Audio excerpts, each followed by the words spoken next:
Hi everyone, this is Subhasri, Assistant Professor from Department of Computer Science and Engineering from SNS College of Technology. Today in this particular topic, we are just going to see about CPU scheduling. First of all, to get into the topic, before getting into the topic, you need to understand what the concept is. So first of all, what is the CPU scheduling? Scheduling is a process. With the help of the scheduling only, we can just prioritize the process which is happening inside the CPU. So with the help of scheduling, what we are doing is we are going to manage the process execution through the certain criteria and also the algorithms. So the CPU scheduling is a process which helps the operating system to decide how the process has to execute in a particular period of time. So it is important that while handling the task has to complete in a particular period of time. So that can be done with the help of the CPU scheduling. So what are the needs which comes under the CPU scheduling are, first we need to provide a resource for the process to get completed, and also if even though if we provide the resources, there will be multiple demands for completing the particular process, so that also has to be satisfied. And the system process, like to improve the efficiency of the process, to complete the process in a quick manner and to get the response in a fast and quick way, we need to make the betterment of the system performance, and also we have to optimize the resources what we are providing to avoid starvation and CPU idle time.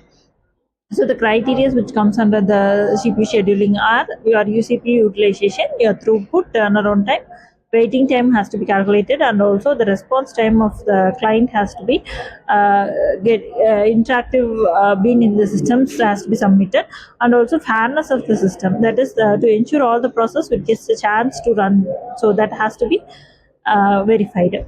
So the need of CPU scheduling algorithm is for completing a process within a certain period of time, and also if another process suspends, it has to reload and it has to run, so that all the functionalities can be carried out with the help of the CPU scheduling algorithm.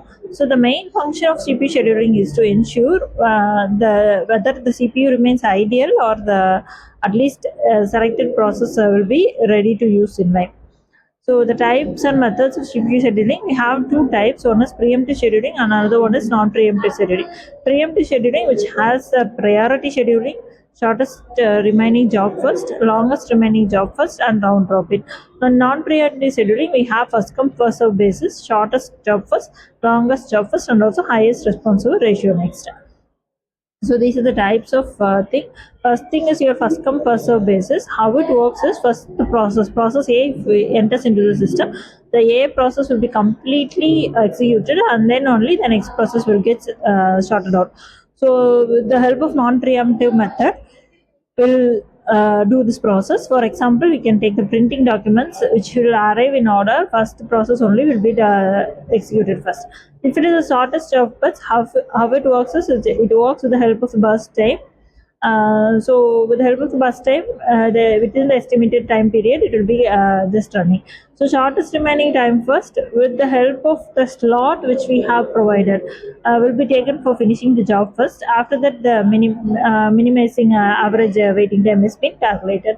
If it is a round robin, the two small and two large process will be executed in a priority way. If it is a priority scheduling, then the allocation of higher priority thing will be urgent task will be run first. After that, only other process will be running. So highest response ratio next is calculated with the help of Redq formula, that is response ratio which is equal to waiting time plus service time by service ratio. So with the help of this only, the highest response ratio takes time will be calculated. So multiple queue scheduling, which helps you to prioritize the process in a multiple queue with the help of features what all we have. So multiple level feedback queue scheduling with the help of queue, and also use the highest priority process inside. So with the help of all this only, this process will be carried out. And here there is a certain problem statement. So the problem statement here, what we do is we will empathize, understand stakeholders things, and also define the core problem what we have, and ideate the CPU scheduling solutions, and also conceptual OS models will be ideated. So operating system CPU scheduling will test, validate, and validate the scenario with the help of under this algorithmic comparison. And also this is your mind map for the CPU scheduling, how the process takes place with the help of stakeholders, and also problem statements given. For example, you can take the OS challenge. So with the help of this, you can just short out the problem statement and the solution which is. Thank you all. Let us see you on the next lecture series.